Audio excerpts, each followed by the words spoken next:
Ricardo, desconecta, conecta tu audio. Y ahora lo voy a conectar. Ahí Es sí. un placer estar con ustedes. Quiero saber si me están escuchando bien, de volumen, ¿sí? Súper ¿Pueden bien. hacerme así? Sí. Perfecto. Em, También, bueno, les voy a pedir a ustedes, me hubiera gustado conocerlos, pero tenemos muy poco tiempo y es mucho el material que tenemos que dar entre hoy y el miércoles. Entonces, vamos a ir de lleno, no voy a poder conocer. Pero sí les voy a pedir que todos los que puedan, los más posibles, pongan sus cámaras. Necesito verles porque si le habla a una caja negra o a muchas cajas negras, no tengo, ya hablarle a una computadora es difícil. Entonces yo tengo acá las caritas de todos ustedes, me es mucho mejor porque uno va viendo las reacciones, va viendo. Ya es difícil ver las reacciones aún por computador, aunque estén las caras, pero por lo menos algo. Ya las cajas negras no dan reacciones. Entonces necesito hablar a gente. Es el único problema con Zoom. A veces uno no sabe a quién le está hablando, ¿no? Bien, vamos a pedir hacer otra oración, pero esta vez es distinta. Tú le digas al Señor, Señor, quiero escuchar tu voz hoy. Dile así, dile ahí, quiero escuchar tu voz. Quiero oír palabra de Dios, más allá de lo que este hombre va a hablar. Necesito tu revelación. Así que abro mi corazón y mi mente a ti, en el nombre de Jesús. Amén. Muy bien, vamos a comenzar. Quiero mostrarles algunas láminas mientras que estamos hablando. Y esta lámina dice Mateo 4:17, arrepentidos porque el reino de los cielos se ha acercado. Cuando hablamos del reino de los cielos, estamos hablando de un lugar donde hay un rey y hay leyes. Y esas leyes que están en los cielos se acercaron a la tierra cuando vino Jesús. Y es interesante porque Jesús nos enseñó a orar el Padre Nuestro en Lucas 11:2 y dice, venga tu reino. ¿Y qué es que venga el reino? Concretamente, que se haga su voluntad, como en el cielo, así también en la tierra. ¿Cómo te imaginas que es el cielo? ¿Cómo te parece que es el cielo? Bueno, así como es el cielo, que se haga tu voluntad, como se hace en el cielo, donde no hay mentira, no hay robo, no hay violencia, no hay coronavirus, no hay nada de eso, así sea también en la tierra. Esa es la oración que tenemos que hacer. Porque toda la enfermedad, aún la muerte, es fruto del pecado, ¿se da cuenta? Ahora nosotros no podemos cambiar todo el mundo en el sentido que plenamente el reino de los cielos baje acá. Ni Jesús lo hizo, pero sí se acercó. ¿Vio? Me gusta ese verbo, se acercó. Da la idea de algo que estaba lejos y de pronto se acercó, se hizo mucho más próximo los principios de Dios acá en la tierra. Y les voy a demostrar que así fue, no es solamente un decir, históricamente ocurrió esto. ¿Ya? Así que hablaremos de eso en un minuto. Ahora, quiero mencionarles con respecto a esto, que mostrarles también esta lámina, porque cuando nosotros hablamos de evangelizar, generalmente hablamos de evangelizar personas. ¿No es cierto? Yo le hablo a alguien de Cristo, lo estoy evangelizando, acepte a Cristo, no. Pero yo quiero hablarles también que hoy tenemos que agregar esto de evangelizar las ideas, porque la próxima batalla que tendremos que pelear estará dada en el área de la mente. ¿Puedes comprender eso? La próxima batalla va a ser en el área de la mente, en el área de los pensamientos. Hoy tenemos una cantidad de leyes que se están discutiendo en Chile y en el mundo de aborto, matrimonio homosexual, es porque en el área del pensamiento, esa área es la que domina y esa área es la que va dictaminando qué es lo que hay que hacer. El área de la mente, el área de las ideas. ¿Qué quiero decir con esto de evangelizar las ideas? Es decir, de evangelizar no solamente a las personas, sino las ideas. Quiero decir que hay que hacer ambas, ¿m? Porque Jesús hizo ambas, como veremos. ¿Qué significa esto? Imagínense que hay un profesor de historia, ¿no? ¿Alguno de ustedes profesor, profesora, maestro? Ya veo uno, no sé si voy a la otra pantalla. ¿Alguien más es profesor? ¿Profesora? ¿Está estudiando para ser profesor? Bueno, no se olviden en la segunda página de ponerme también sus cuadritos. Levanten los cuadritos, ya que necesito ver sus caras. Bueno, imagínense un profesor de historia. Y ese profesor de historia es muy interesante porque ama al Señor con todo su corazón. Es un profesor de historia cristiano que ama a Dios. Pero en el momento que enseña historia, enseña igual la historia como si fuera igual que un profesor ateo. La misma historia, de la misma manera, la misma interpretación, la misma metodología.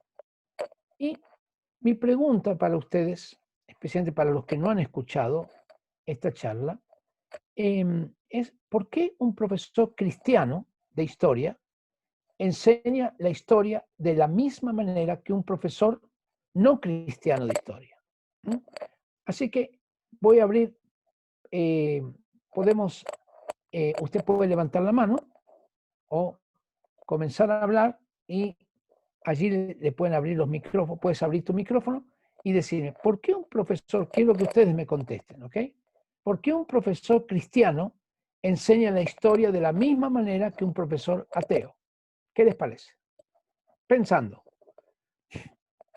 Y me dicen, Carla, Los ¿sí? acontecimientos y las fechas son iguales. No podríamos Porque los acontecimientos y las fechas son iguales. Muy bien, es una respuesta que me dan muy seguido.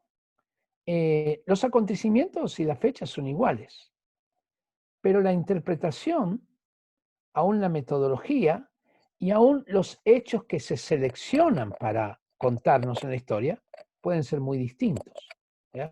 Pueden ser bastante distintos, aunque en los hechos comunes, como dice la hermana Cecilia, serían iguales. ¿Qué otra cosa se les ocurre? Yo creo que porque a lo mejor no ha visto lo que Dios hace a través de la historia o el propósito también de todo lo que ha pasado, a Sí, pesar de ser cristiano. muy bien. ¿Y por qué no lo vio? ¿Por qué no lo vio? Es muy sencilla la respuesta, ¿eh? Es muy sencilla. No lo traten de espiritualizar mucho. ¿Por qué el profesor de historia cristiano enseña igual que un profesor no cristiano la misma historia de la misma manera? A ver, ¿por qué les parece? ¿Otro más? Sí, Yo. Luisa. Porque tiene que seguir la ideología imperante, la que hay en la sociedad. Ah, muy interesante, muy interesante. Por ahí vamos, nos vamos acercando, Luisa. Por ahí nos vamos acercando. Osvaldo, ¿tú quieres decir algo también? Porque así le aprendió él mismo también. Porque él aprendió. Muy bien. Ahora la pregunta es, tomando esto de la ideología que decía Luisa, y porque él aprendió así. Exactamente es eso. ¿Dónde aprendió la historia él o ella para ser profesores? ¿Dónde la aprendió? ¿A dónde fue para ser profesor de historia? ¿Dónde estudió? En la universidad secular, ¿no? En la universidad secular. En otras palabras, aunque uno es cristiano y otro es ateo, los dos, ¿dónde estudiaron? En la misma universidad. ¿Y qué línea de pensamiento tiene esa universidad? No sé si alguno estudia en la universidad de los que está acá, pero si hay algunos que estudian en la universidad, levanten la mano. A ver, de los que están, uno, a ver, por ahí, otros, sí, algunos más, muy bien. Entonces, varios estudian en la universidad. Que cuando ustedes estudiaron la carrera que hayan estudiado, les comenzaron diciendo en el principio creó Dios, por ejemplo, psicología, antropología, pedagogía, la hermana Cecilia, cuando usted estudió la carrera de pedagogía, le dijeron, no, en el principio creó Dios. No, no le dijeron, bueno, claro, ¿por qué no le dijeron eso? Porque una línea de pensamiento hay en la universidad que se llama humanista atea. Y eso se lo enseñan tanto al cristiano como al ateo. ¿Y el cristiano qué hace? Toma lo que le enseñaron y repite lo que le enseñaron. ¿Qué será entonces evangelizar las ideas? Que ese profesor de historia reinterprete la historia de una manera diferente. Vea la historia, estoy hablando de la historia, pero podría hablarles del arte, podría hablar de la política, podría hablarles de las comunicaciones. Reinterprete la historia desde una perspectiva bíblica. ¿Qué es la historia desde una perspectiva humanista?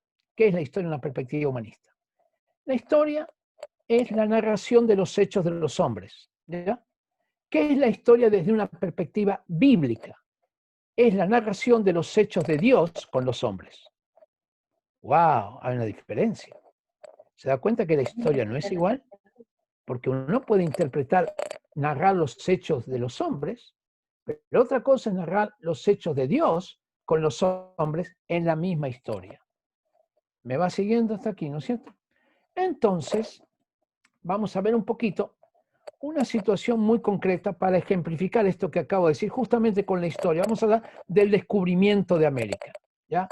¿Cuántos de todos ustedes estudiaron el descubrimiento de América? Y quiero que me digan, cuando estudiaron el descubrimiento de América, ¿cuál fue el propósito? ¿Para qué Colón quería ir a América? Bueno, primero hay que decir que no quería ir a América, ¿no es cierto? ¿A dónde quería ir Colón?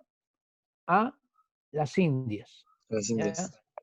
¿Y cuál era el propósito que Colón tenía para ir a las Indias? ¿Qué les parece? A la India. ¿Qué te enseñaron en el colegio? Lo que te enseñaron en el colegio. ¿Cuál era el propósito? ¿Alguien se acuerda? Encontrar una ruta de navegación más rápida. Muy bien. Encontrar una ruta de navegación distinta a la que habían encontrado antes, porque ahora, como había caído el Imperio Romano de Oriente, era muy difícil pasar desde España hasta India, porque había que pasar por Turquía y por todos esos lugares que dominaba el Imperio Otomano. Entonces estaba buscándose, como dijo Gerardo, una nueva ruta que fuera más rápida, más sencilla, con menos peligros. Eso es lo que le enseñaron en el colegio. ¿Es verdad eso? Bueno, es verdad. ¿Es toda la verdad? No, no es toda la verdad. Vamos a ver un poquitito lo que el protagonista de la historia, ¿cómo se llamaba el protagonista de la historia del descubrimiento de América? ¿Cómo se llamaba? Exactamente, Cristóbal Colón. Muy bien, Cristóbal Colón. Entonces vamos a ver lo que dice el protagonista de la historia, porque la historia tiene sus protagonistas, hay que hacerle caso a lo que dice el protagonista, al que vivió la historia, ¿no le parece? Yo creo que sí, que habría que hacer eso. Entonces vamos a ver un poquito aquí lo que él dice. No estoy pudiendo compartir, no sé qué pasa. Ahí está. Vamos a ver un poquito lo que Colón dice acerca de su viaje. ¿Lo pueden ver todos ahí? Colón dijo, ya dije que para la ejecución de la empresa de las Indias no me aprovechó razón ni matemática ni mapamundi. Llenamente se cumplió lo que dijo Isaías, y esto es lo que deseo escribir acá. Si hay alguien que tiene su micrófono prendido, por favor, apague el micrófono, pero no la cámara, porque quiero verles, ¿ya? Lo que dijo Isaías, esto es lo que deseo escribir acá. Yo bien que llevase fatiga, estaba bien seguro que esto no vendría menos, porque es verdad que todo pasará y no la palabra de Dios, y se cumplirá todo lo que él dijo. Del nuevo cielo y tierra que decía nuestro Señor por San Juan en Apocalipsis, después de dicho por boca de Isaías, me hizo de ello mensajero y me mostró en cuál parte. Esta es una de las cartas que escribe Cristóbal Colón, la escribe en el libro, el único libro que escribió que se llama Profecías. Miren qué interesante el título del libro, ¿no? Profecías. Porque Colón creía que había una profecía sobre él. ¿Cuál era? Lo de Isaías, capítulo 5, es ser salvación a todas las naciones. Llevar el evangelio a estas naciones. De lo cual, dice, él me hizo mensajero y me mostró en cuál parte. Cuando alguien lleva el evangelio a otro lado, ¿ya? ¿Cómo se le llama? generalmente, algunos de ustedes que abren el micrófono me digan, cuando lleva el evangelio, cuando predica en otros lugares. ¿Cómo se le llama? ¿Quiero escuchar? Misionero. Misionero. Muy bien. Muy bien. Misionero. Así que quiero ver sus caras ahora porque voy a necesitar una respuesta a través de gestos. Así que estoy seguro que en tu colegio te enseñaron que Colón tuvo un llamamiento misionero, ¿no es cierto? A ver, hazme con la cara. ¿No? Todos me hacen así. ¿Cómo que no? Sí, te tuvieron que haber enseñado eso. Bueno, yo creo que... Recuerda bien, ¿te lo enseñaron o no te enseñaron esto? No, no te lo enseñaron. A mí tampoco. ¿Y sabe por qué? Porque una cosmovisión humanista atea silencia todo lo que tiene que ver con Dios. Y aunque Colón, el protagonista de la historia, dice que eso fue lo que ocurrió, ¿qué se hizo? Se silencia. Ni una palabra acerca de eso. Bueno, es interesante porque no es solamente eso, sino que Colón hizo muchas cosas. Mira lo que dijo acá, otra vez y no de lejos. Esto lo escribe Colón también. Estando yo más abajo, me levantó con su brazo divino, diciendo, oh hombre de poca fe, levántate que yo soy, no hayas miedo. Está escrito en castellano antiguo, ¿no? ¿Le contaron que Dios le hablaba a Colón? Sería interesante. A ver, cuénteme, a ver, hágame con... ¿Le contaron alguna vez que... Ah, no le contaron.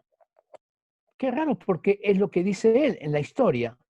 ¿Se da cuenta? Creo que era Cecilia, que la historia no es la misma, porque no nos contaron nada, y el protagonista de la historia dice que Dios le hablaba, ya que le estaba hablando sobre el descubrimiento de América. Le voy a contar otra historia. A ver, vamos a ir uno más. No está respondiendo como tan rápido como quiero, ¿eh? Bueno, les cuento la historia nomás. Resulta que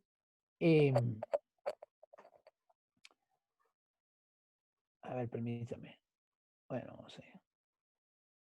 O no me anda el mouse o... Vamos a decir, se las voy a contar nomás. Resulta que el día 25 de septiembre de 1492, mientras Colón navegaba, esto está en el diario de Colón, de pronto las naves se quedaron sin viento. Y Colón comenzó a orar a Dios, porque que se quedaban sin viento, no podían ir ni para atrás ni para adelante. Recuerden que eran carabelas, se movían por el viento a vela, y por lo tanto la tripulación estaba con mucho miedo. Y entonces Colón empezó a clamar a Dios. Te enseñaron esto, ¿no? Que Colón oraba al Señor. Ya te doy yo, dejo. No le enseñaron esto tampoco. Bueno, apaguemos los micrófonos, no se escucha la resonancia. Y resulta que mientras que estaba orando, Dios le habló a Colón y le dijo, oh, hombre de poca fe, no fui yo el que abrí el mar rojo por mano de mi siervo Moisés. No fui yo el que derroté al gigante Goliat por mano de mi siervo David, oh, hombre de poca fe. Y Colón comienza a llorar. Le contaron esto, ¿no? Esto está hablando, está en la carabela, Colón. Esto ocurrió el 25 de septiembre. Recuerde que el descubrimiento de América fue el 12 de octubre y esto ocurrió el 25 de septiembre. Estamos hablando de prácticamente unos 17, 18 días antes que se descubriera América, ocurre esto. Y Dios le habla. Y Colón se arrepiente por su poca fe y Dios le dice, te voy a coronar de honra y de fama. Hay muchas cosas que después pasaron con Colón, que no tengo el tiempo ahora para entrar, pero el asunto es que nunca nos enseñaron que Colón sí tuvo un llamamiento de Dios, tremendo, un llamamiento muy importante, muy claro, muy especial. Entonces, es importante evangelizar las ideas, es importante lo que Dios quiere hacer a través de esto. Entonces, si nosotros decimos, vamos a evangelizar la educación, ¿Qué es lo primero que te viene a ti? Vamos a evangelizar en el área de la educación. Te viene, vamos a llevar a Cristo a los profesores, a los estudiantes, a los directores de colegio, lo cual está muy bien, pero es más que eso. Evangelizar la educación significará evangelizar la idea misma de educación. Es decir, ¿qué es educación desde una perspectiva bíblica y qué es educación desde una perspectiva humanista? ¿Qué es arte de una perspectiva bíblica y desde una perspectiva humanista? ¿Qué es política de una perspectiva bíblica? ¿Qué es derecho? ¿Qué es pedagogía? ¿Qué es comunicaciones? ¿Qué es ciencia? ¿Desde una perspectiva o de otra perspectiva? Esto puede convertir a Chile en un país cristiano. No es que todos se van a convertir a Cristo, pero sí podemos evangelizar las ideas y producir cambios muy profundos en las diferentes áreas. Bueno, vamos a ir un poquito de dónde saqué esto de evangelizar las ideas. Lo saqué de una persona que me ha inspirado mucho, creo que lo conocen ustedes, se llama Jesús de Nazaret. ¡Wow! Muy interesante, porque él fue el que me inspiró a esto. Él fue el que me habló de que cómo él había hecho. Y fíjense lo que hace Jesús. Como ustedes ven, estoy cambiando, estoy poniendo, he tenido que, vamos a ver lo que Jesús hacía, ¿ya? ¿Cómo Jesús se comportó? Jesús desafió todo lo establecido. Fíjese lo primero que dice, desafió la ley del talión. La ley del talión decía ojo por ojo, diente por diente, amarás a tu prójimo y aborrecerás a tu enemigo. Eso era lo que el pensamiento imperante en esa época. Amar al prójimo, pero aborrecer, odiar al enemigo. Jesús le dice, oíste que fue dicho, ojo por ojo y diente por diente. Pero yo os digo, amad a vuestros enemigos. Lo que está haciendo Jesús es evangelizando las ideas. La idea predominante en ese tiempo era amar al prójimo, pero aborrecer al enemigo. Ahora Jesús dice, esto no será más así. Ahora hay que amar al enemigo. Yo puedo ver la cara de los judíos diciendo, ¿a quién? Al enemigo. No, yo creo que Jesús se confundió, quiso decir al amigo. No, al enemigo. Y de pronto en la mente comienza a haber un cortocircuito porque Jesús les está haciendo pensar de otra manera, que no estaban acostumbrados a pensar. ¡Wow! ¿Qué día le gustaba sanar a Jesús? ¿Recuerda? El sábado. Y cada vez que sanaba el sábado, tenía problemas. Mi pregunta es, ¿por qué no sanaba los miércoles? O los jueves. También el martes sería un buen día. No, sanaba el sábado. Y cuando sanaba el sábado tenía un problema con los fariseos. ¿Por qué está sanando el sábado? ¿Por qué estaba haciendo eso? Estaba desafiando el pensamiento establecido, que no se podía hacer ningún tipo de bien el sábado. Y Jesús dijo, no, eso no es así. No es así. También comía con los pecadores. Otro cortocircuito. Porque, a ver, momentito, dime con quién andas, y te diré quién eres. Así que si Jesús dice que es el Hijo de Dios, debería comer con los intérpretes de la ley, con los fariseos, con los más justos. No, Jesús comía con las prostitutas, con los publicanos, con los pecadores. Y le preguntan, ¿pero cómo? Si tú eres el Hijo de Dios, comes con los pecadores. Y él dijo, porque yo vine a salvar lo que se había perdido. Porque los sanos no tienen necesidad de médicos, sino los enfermos. Por eso como con ellos. Está rompiendo la estructura mental. Y les preguntó, ¿quién quiere ser el primero? Y Pedro y Juan dijeron, yo. Bueno, hágase sirviente de todos. ¿Qué? Si quieren ser el primero, ok, háganse siervo de todos. Y de pronto entró en la casa de un fariseo que se llamaba Simón. Y aparece una mujer pecadora. Y lo empieza a ungir con perfume a Jesús.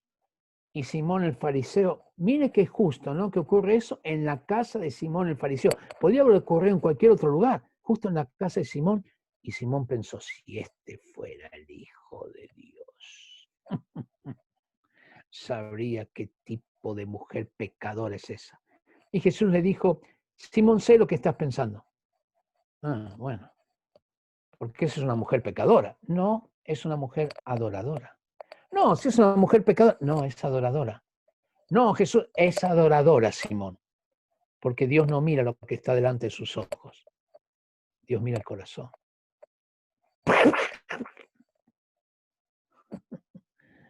¡Wow! Tocaba a los leprosos cuando nadie los tocaba.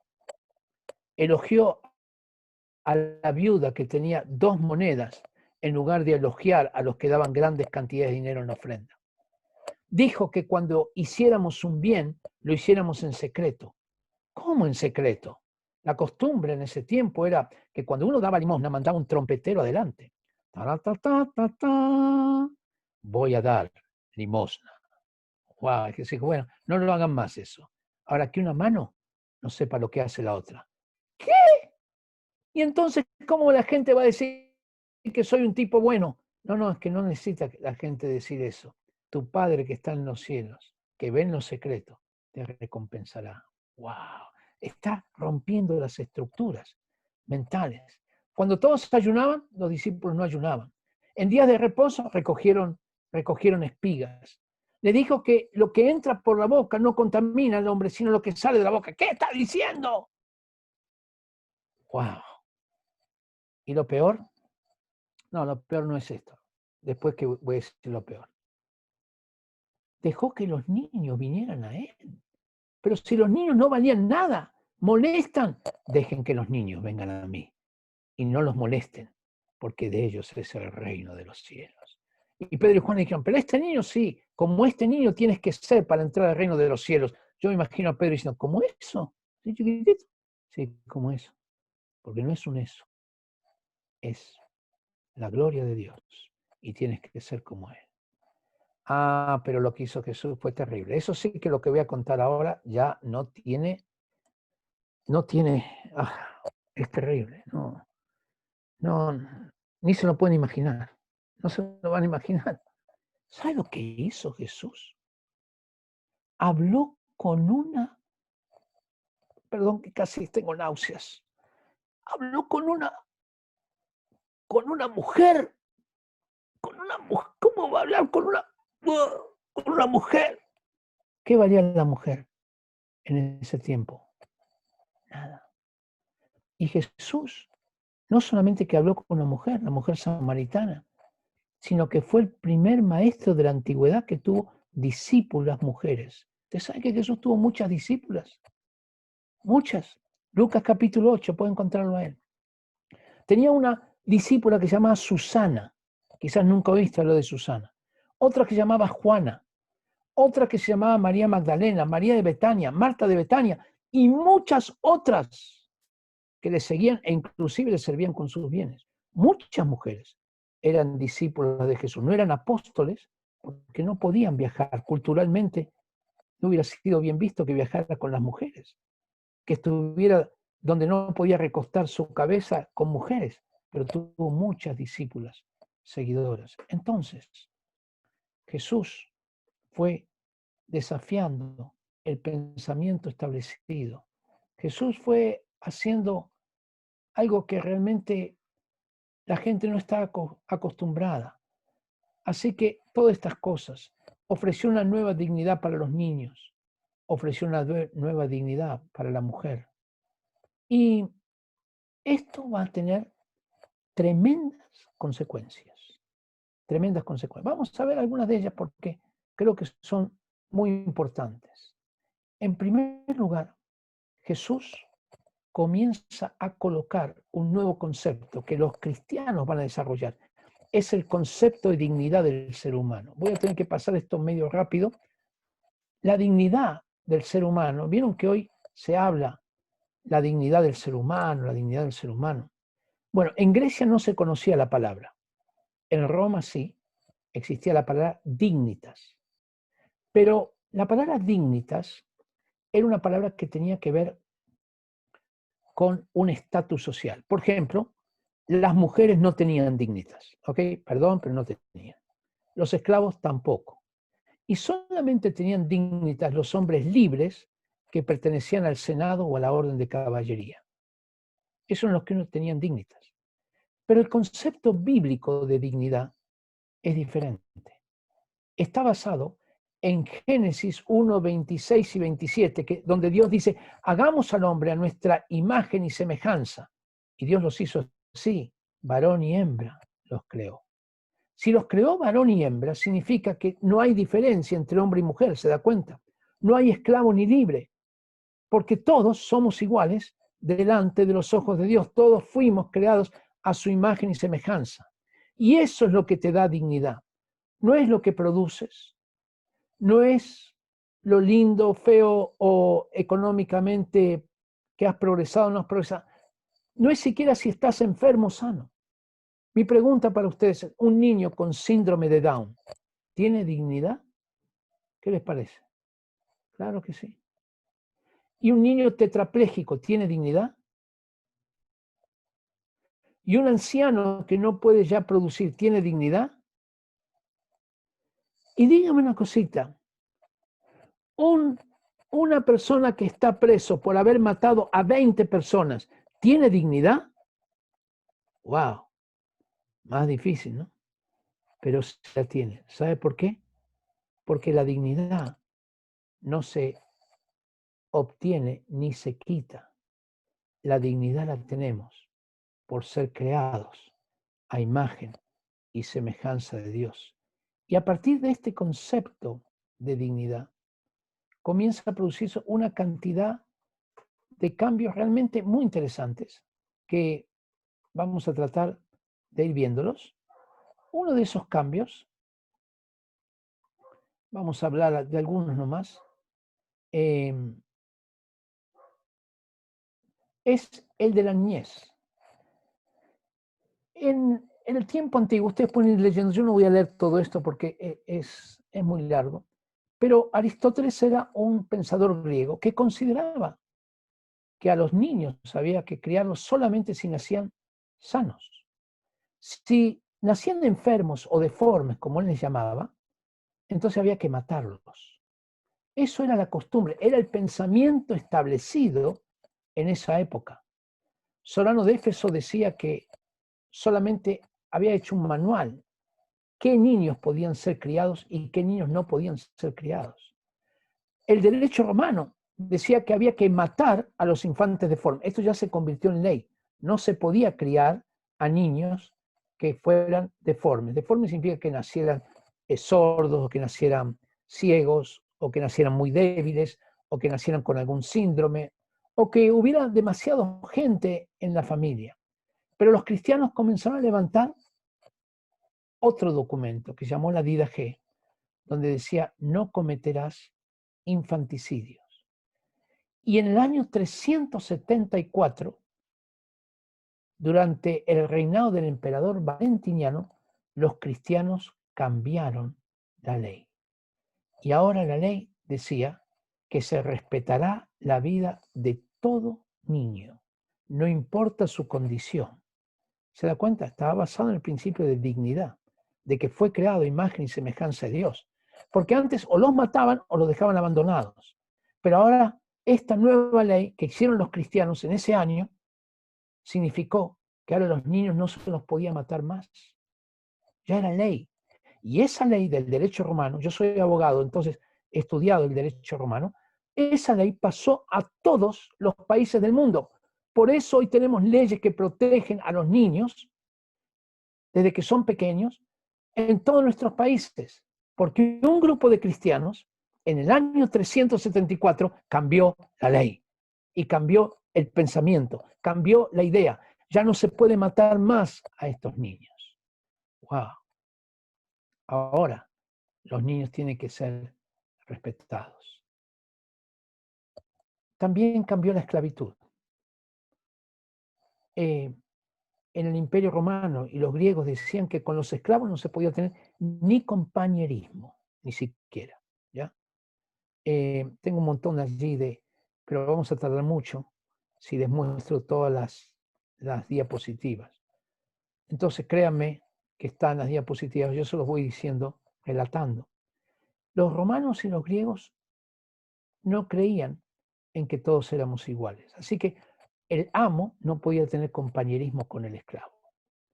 Pero si ustedes recuerdan, el apóstol Pablo va a decir algo que es realmente tremendo. Él va a decir que en Cristo Jesús no hay judío ni griego, no hay esclavo ni libre, sino que todo fue hecho, todos nosotros somos uno en Cristo Jesús. Ahí está, ya no hay judío ni griego, no hay esclavo ni libre, no hay varón ni mujer, porque todos vosotros sois uno en Cristo Jesús. Así que se termina con esto. El apóstol Pablo empieza a decir que la esclavitud no tiene que existir. Y poco a poco, en Roma, cuando los cristianos se van entregando a Cristo, ¿saben lo que pasa? Liberan a sus esclavos. Liberan a sus esclavos. Fíjense que vamos a leer esto. Crisóstomo, que era obispo de la iglesia de Constantinopla, llegó a decir lo siguiente: los cristianos lo que tenemos que hacer es comprar esclavos. Después de comprarlos, hay que educar a esos esclavos y después hay que liberarlos. Comprar, educar, liberar. Comprar, educar, liberar. Y de esa forma se terminó la esclavitud en Roma. Porque cada cristiano que se entregaba a Cristo liberaba a sus esclavos. Luego, quiero decirles que en el siglo XVII reapareció la esclavitud porque las naciones europeas creyeron que podían tener mano de obra gratuita viniendo de África, de las personas africanas, de las personas negras de África, y comenzaron el tráfico de esclavos. Pero allí surgió un hombre, el que ustedes ven en pantalla, William Wilberforce, un cristiano comprometido que amaba a Dios.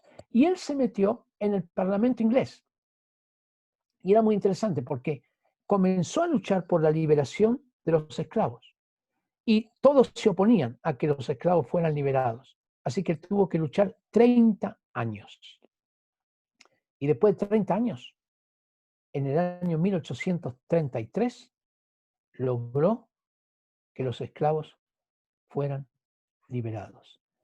Y estas fueron, bueno, lo que le pasó es que 2 días después que los esclavos fueran liberados, lo que ocurrió fue que William Wilberforce murió.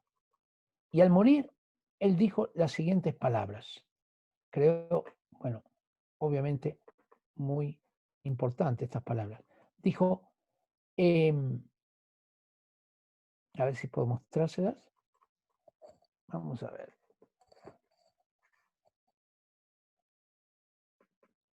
Dijo así: gracias a Dios que me ha permitido vivir para ser testigo del día en que Inglaterra está dispuesta a pagar 20 millones de libras esterlinas, que era lo que había que pagar como indemnización a los esclavistas, para que los esclavos quedaran libres. Mira qué interesante,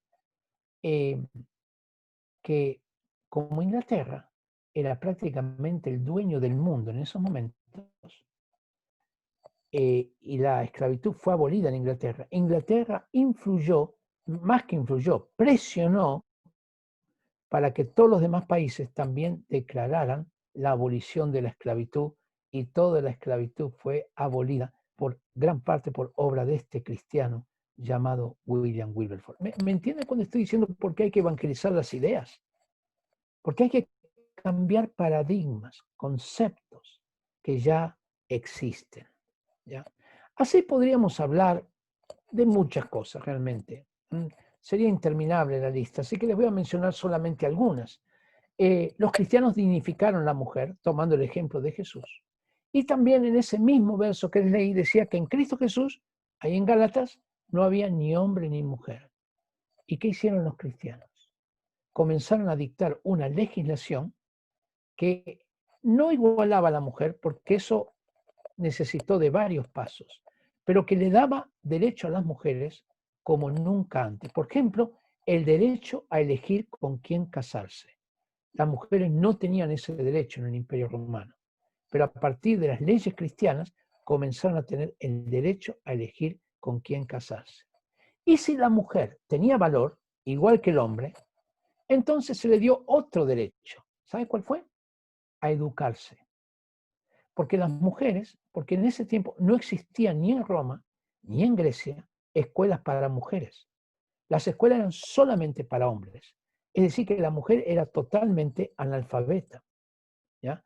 Ahora, por supuesto, reinas como Cleopatra y cosas así tenían tutores que las educaban. Pero la escuela para mujeres, para la población, no existían. Y es interesante, cuando yo estuve en India por primera vez, hace cerca de 20 años atrás, todavía el grado de analfabetismo de las mujeres era más del 50% de mujeres eran analfabetas. ¿Por qué? Porque en una religión como el hinduismo, donde la mujer no tiene valor, ¿por qué educar a alguien que no tiene valor? ¿Entiende cuál es el elemento? Entonces los cristianos en el siglo VI comenzaron a levantar escuelas para mujeres, para que ellas se pudieran educar. ¿Qué más hicieron los cristianos? Bueno, los cristianos comenzaron a hablar del valor que tenía la vida. Hasta esos momentos, en Grecia y en Roma, la vida tenía bastante poco valor. En general se pensaba que el mundo era de los fuertes y a los débiles había que ayudarlos a morir. ¿Ya? Por eso tenían el Coliseo romano. Ustedes habrán visto en las películas donde se enfrentaban los gladiadores y se mataban entre sí.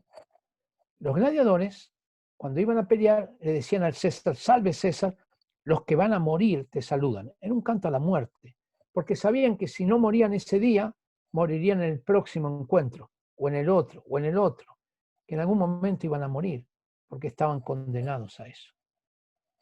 Cuando un romano se sentía frustrado o derrotado, tenían un dicho entre ellos: córtate las venas. Y se cortaban las venas y se suicidaban. Lo habrán visto en películas también esto.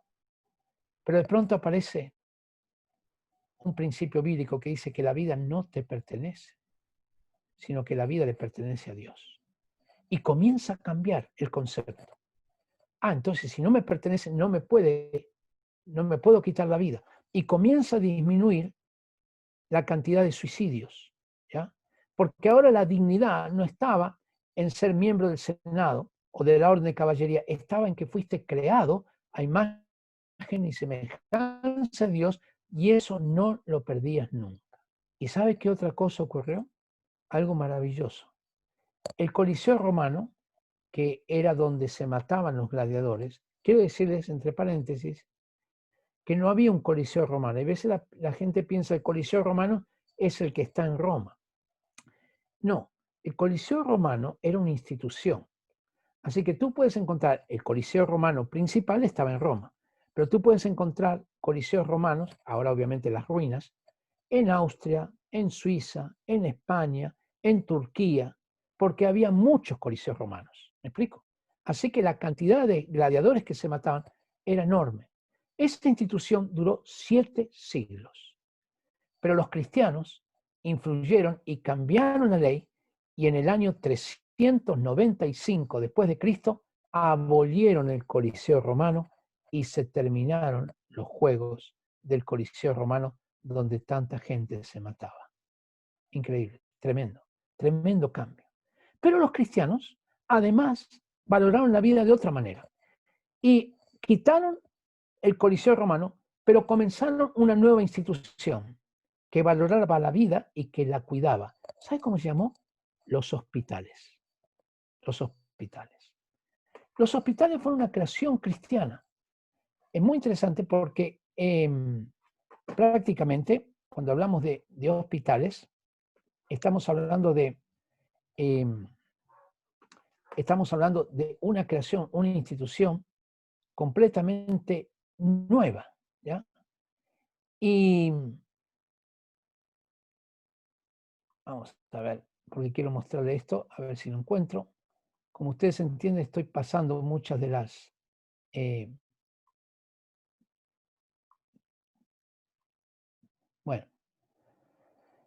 El asunto de los hospitales, aquí está. Los romanos no tenían hospitales, tenían una cosa que se llamaba valetudiniana, que era una institución completamente distinta. No voy a entrar mucho a explicarles eso ahora. Pero el primer hospital fue el primer hospital en el mundo. Por favor, si pueden apagar, hay un micrófono abierto, si lo pueden apagar, por favor. El primer hospital fue fundado por un cristiano llamado Basilio en el año 369 después de Cristo. Ese fue fundado en Oriente.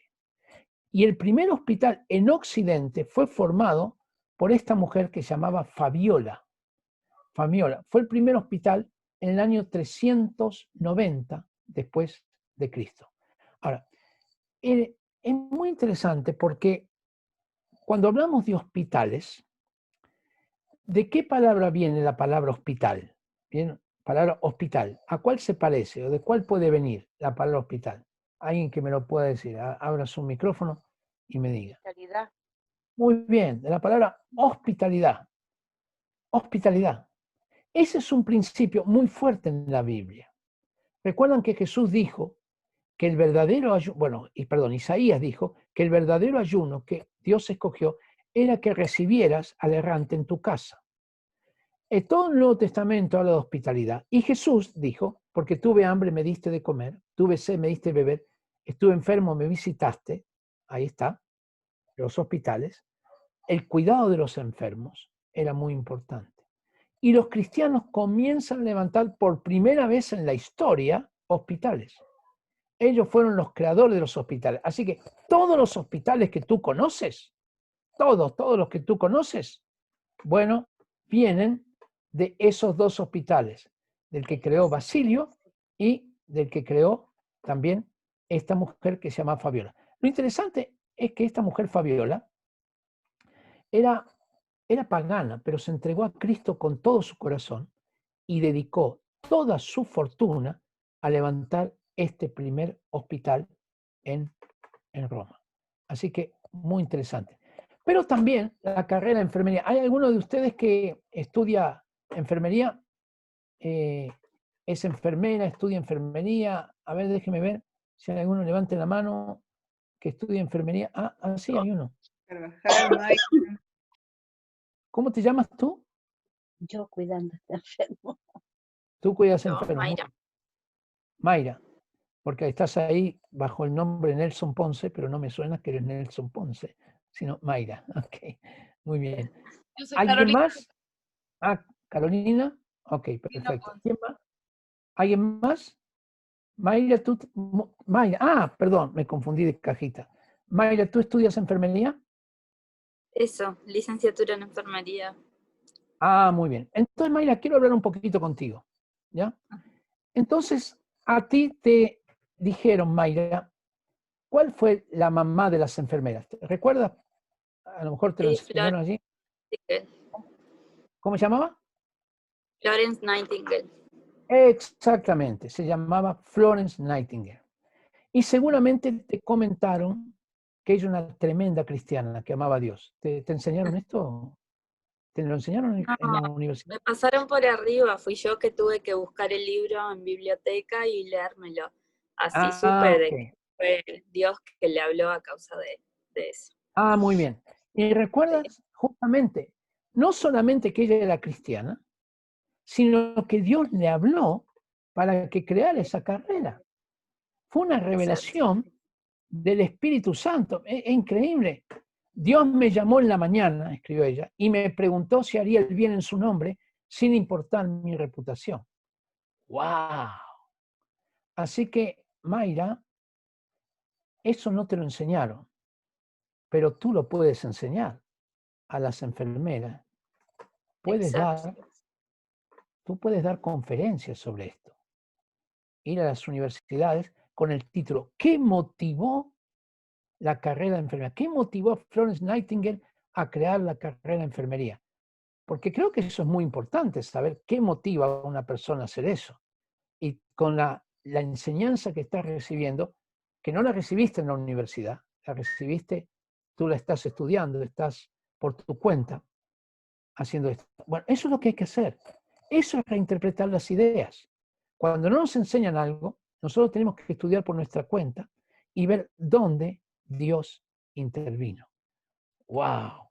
Y entonces empezamos a ver que Dios se manifiesta en la carrera de enfermería. Mira, fue tan tremendo lo que hizo Florence Nightingale, porque antes de Florence Nightingale, cualquiera podía atender a un enfermo. Por ejemplo, hay veces que mujeres condenadas a prisión las mandaban a cuidar enfermos. Imagínense la atención profesional que recibiría el enfermo. La mandaban como si fuera una sanción, una pena. En lugar de ir a la cárcel, la mandaban a cuidar enfermos. Pero Florence Nightingale profesionalizó la carrera de tal manera que el diario The Times de Londres hizo una investigación. El diario The Times en ese tiempo, todavía existe ese diario, hizo una investigación y descubrió que antes de Florence Nightingale, de cada 100 enfermos que entraban al hospital, morían 42. Después de Florence Nightingale, de cada 100 enfermos que entraban al hospital, ¿sabe cuántos morían? 2. Mire la tremenda transformación que produjo una mujer fiel al Señor, que produjo el cambio total de lo que entendemos por salud hoy. Porque no solo vemos una enfermera y decimos, ay, qué lindo la enfermera, no, que vestida de blanco, que me cuida, pero lo que ella hizo fue un cambio de paradigmas, un cambio en el concepto mismo de lo que era el cuidado de enfermos. Es decir, ella desafió el pensamiento. Y amados, eso es lo que hizo Jesús. Eso es lo que hizo Florence Nightingale. Es lo que hizo William Wilberforce con la esclavitud.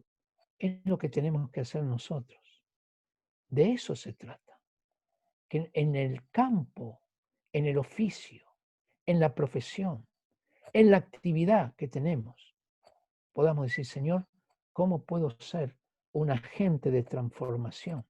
¿Cómo puedo ser un misionero en esta área? ¿Cómo puedo producir no solamente cambio en las personas, sino además un cambio en el concepto de lo que es enfermería, en el concepto de lo que es pedagogía, en el concepto de lo que es abogacía, en el concepto de lo que es en todas las áreas de la sociedad? Qué maravilla cuando nosotros podemos hacer esto. Bueno, hubo un señor, se llamaba Henry, y este señor le tocó estar en Italia cuando 2 ejércitos estaban peleando por la reunificación italiana. Se llamó a esa batalla la batalla de Solferino.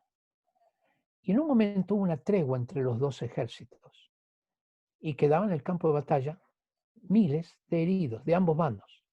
El problema es que si un ejército iba a ayudar a sus heridos, el otro ejército los tiroteaba. ¿Me explico? Entonces ninguno podía atender a sus heridos.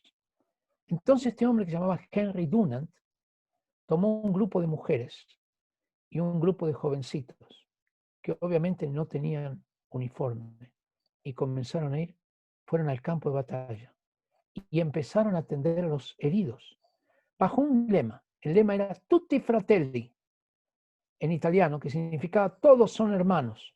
Es decir, que hay que atender a todos hay que atenderlos, a todos hay que prestarles servicio. Y este hombre, cristiano comprometido, fue el creador de la Cruz Roja Internacional, que tiene un origen cristiano, bíblico. Cuando le preguntaron, ¿cómo se define usted? Le preguntaron a Henry Dunant. Él dijo, yo me defino como un cristiano, pero como los del siglo I. Nada más, esa es mi definición, esa es mi identidad. Ahora imagínense, dijo como un cristiano, pero no cualquier cristiano, como los del siglo I, que eran cristianos, es decir, entregados completamente a Cristo. Y este hombre hizo tremendas cosas. Fueron los cristianos, un cristiano el que creó el sistema de señas para sordos. Fue un cristiano el que creó, es una historia muy interesante, porque era un jovencito, un niño, que se clavó un punzón en un ojo y se quedó ciego de un ojo. Y al poco tiempo tuvo otro problema. Tuvo un virus que le afectó el otro ojo y quedó ciego completamente. Y ese jovencito se hizo grande, se hizo adulto, era entregado al Señor, era organista de la iglesia, amaba al Señor. Y en un momento dado, próximo a su muerte, él dijo las siguientes palabras: gracias, Señor, que me has dado la misión en la vida de crear el sistema de lectura para los ciegos. Se llamaba Luis Braille. Y él fue quien creó el sistema Braille de lectura para los ciegos. Los cristianos cambiaron el mundo. Terminaron con la esclavitud, terminaron con la indignidad de la mujer, levantaron la dignidad de los niños, crearon el concepto de misericordia, del valor de la vida, crearon los hospitales. Y en el área de la educación crearon también muchas cosas. Por ejemplo, había un señor, un cristiano, que su papá era pastor evangélico, y su papá tenía un jardín de flores y de plantitas, y las cuidaba, que eran chiquititas. Y entonces dijo, bueno, así como mi papá cuida las flores y las plantitas que son pequeñitas, así también hay que cuidar a los niños de que son pequeñitos.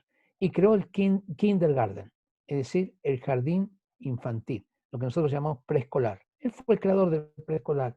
Este hombre se llama Friedrich Frobel, era un hombre alemán.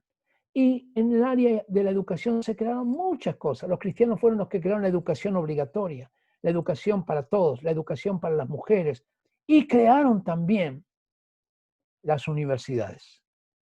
Las universidades, puede creer, que hoy son tan ateas, fueron creadas por los cristianos. La primera, ¿sabe para qué fueron creadas las universidades? Empezaron en el siglo VI y VII, no había universidades todavía, pero fue el antecedente. Un grupo llamado los benedictinos, muy parecido a Jucum, que evangelizaba y mandaba misioneros a todas las naciones, querían evangelizar Europa Occidental. Y entonces tenían que prepararse. Y los prepararon en 7 disciplinas básicas, ¿ya? Para que pudieran ser buenos misioneros. ¿Cuál es el objetivo de la universidad? Preparar misioneros. Muy parecido a lo que es hoy en Jucum la Universidad de las Naciones. Preparar misioneros. Y más tarde, en el siglo XI, bueno, realmente en el XII, porque fue en el año 1158, se levantó la primera universidad, que fue la Universidad de Bolonia, con principios bíblicos, con este fondo de los benedictinos, con fuertes principios bíblicos. La segunda universidad fue la de París, en el año 1200. Y después se formaron 3 universidades más, todas con principios bíblicos, fundadas en la Biblia. Y 2 de esas universidades fueron Oxford y Cambridge, en Inglaterra. De Cambridge va a salir Isaac Newton, un cristiano comprometido que va a producir un cambio total en el concepto de ciencia que había hasta esos momentos. Y luego las universidades comienzan en Estados Unidos. Por ejemplo, la universidad más importante de Estados Unidos. ¿Han escuchado ustedes cuál es la universidad más importante de Estados Unidos? ¿Alguien sabe? Harvard. Harvard. Harvard. Harvard. Muy bien, perfecto, Harvard. Porque Harvard, ahí es donde se preparan la mayoría de los presidentes. ¿Sabe cómo se fundó Harvard? La fundó una iglesia evangélica basada en principios bíblicos. Y después estaba Yale, Princeton también, fundada sobre principios bíblicos. Y uno de los principales objetivos era preparar a los pastores. Imagínense. ¿Dónde quedaron las universidades ahora? En el ateísmo. ¿Qué les parece si las recuperamos para Cristo? ¿Qué les parece si comenzamos a cambiar el pensamiento, nos metemos en las universidades, comenzamos a producir una línea de pensamiento llena de los principios bíblicos y del Espíritu Santo, donde muchos comienzan a entregarse a Cristo, cambiar sus vidas y se enseña? Miren, yo tengo una profesora, entre paréntesis quiero decirles que nosotros, allí en la parcela, de donde sale este PowerPoint, de este Zoom, aunque ustedes no están ahí, pero en la parcela tenemos el año que viene una escuela de cosmovisión bíblica, donde tratamos esto que les estoy diciendo por 6 semanas enteras, desde el 17 de enero hasta el 25 de febrero. Así que si alguno está interesado, después yo voy a colocar mañana en el chat mi mi dirección de email y ustedes me pueden escribir ahí. Vamos a tener una escuela de cosmovisión, que es cómo afectar con principios cristianos el área de la educación, del arte, de las comunicaciones, todo esto. Y paralelamente vamos a tener una escuela de educación, que es solamente para personas que quieran entrenarse cómo llevar los principios bíblicos a la educación. Entonces son dos, una escuela de cosmovisión, que es para todas las áreas, y una escuela de educación, que es solamente para el área de la educación. Bueno, entonces una de las personas, le contaba esto porque vino una profesora de biología a tomar esta escuela hace unos años atrás. Y volvió, ella profesora de biología en la Universidad de Lima, era profesora universitaria. Y me escribió algo que no se los puedo mostrar ahora otra vez porque es muy largo, pero se los voy a resumir. Ella no me escribió a mí, mandó un audio, en realidad no eran 12 audios, donde ella dice: yo antes no entendía que podía servir al Señor a través de mi profesión. Pero una vez que tomé la escuela de Cosmovisión, me di cuenta que sí podía ser una misionera en la universidad. Y ahora enseño la célula, cómo se forma la célula, que es propio de la biología, enseño el diseño de Dios y les hablo a todos mis alumnos de Cristo a través de enseñar la célula. Mire qué interesante. La acaban de premiar en la Universidad Atea de Lima por sus métodos de enseñanza. Ella manda unas biocartas, es decir, cartas donde les da un repaso a los alumnos de lo que les enseñó en el día. Le manda cartas. Pero en esas cartas pone versículos bíblicos y los relaciona con Dios. Imagínate, todo lo que ella enseña lo va relacionando con el Señor.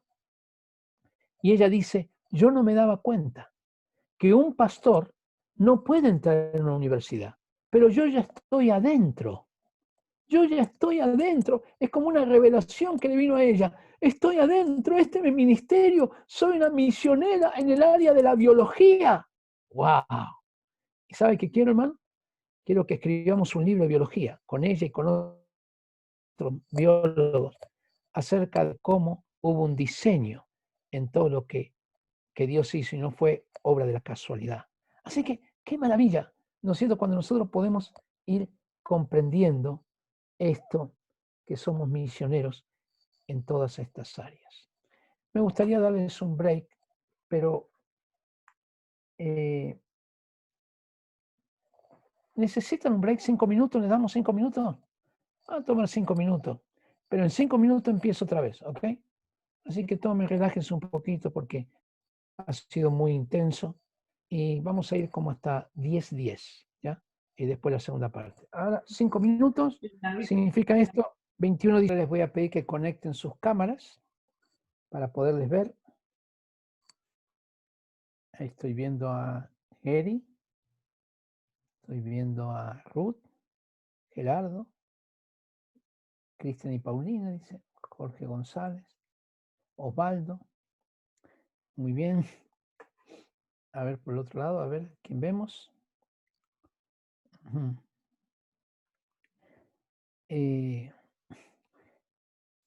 A Gerardo, a Ruth, estoy viendo a Rosario. Bien. Vamos a seguir, entonces. Vamos a seguir. A ver. Hay algunas preguntas que hay acá. Bueno, a Cristian y Paulina se les cortó la luz, dice, pero deben haberlo recuperado ya. Dice de Gerardo Fres, ¿por qué habla de judío y griego? ¿Por qué habla de la Biblia de judío y griego? Bueno, la Biblia habla de judío y griego porque obviamente el judío era el pueblo de los, además de Jesús, de todos los apóstoles, y los griegos eran aquellos que conformaron todo el pensamiento romano. Ya por eso es tan importante hablar de los griegos, porque los romanos conquistaron a los griegos militarmente, pero los griegos conquistaron a los romanos culturalmente, ¿ya? Entonces, por eso hablamos de la cultura greco-romana. Por eso se habla tanto de los griegos. ¿Por qué cree usted que hoy tenemos, dice Cecilia, que hoy tenemos tan poca representatividad en la sociedad? Bueno, yo creo que nosotros tenemos poca representatividad porque no hemos buscado ser representativos. En gran parte nos hemos refugiado en una estructura llamada iglesia, ¿ya? Nos hemos hecho para adentro. Ahora, ¿qué es salir afuera? No es solamente ir a una plaza a predicar, sino salir fuera de nuestras estructuras y tener representatividad es meterse en las áreas de la sociedad. Y como esto lo vamos a hablar en la segunda parte, concretamente mañana, vamos a hablar, el miércoles, vamos a hablar con ustedes de esto. Entonces ahí vamos a enfocar más este punto de la representatividad, porque tenemos poca representatividad en la sociedad. Bueno, quiero hablarles ahora un poquito de si nosotros vamos a evangelizar las ideas. Una de las cosas muy importantes en esto será que nosotros sepamos lo que creemos y por qué lo creemos.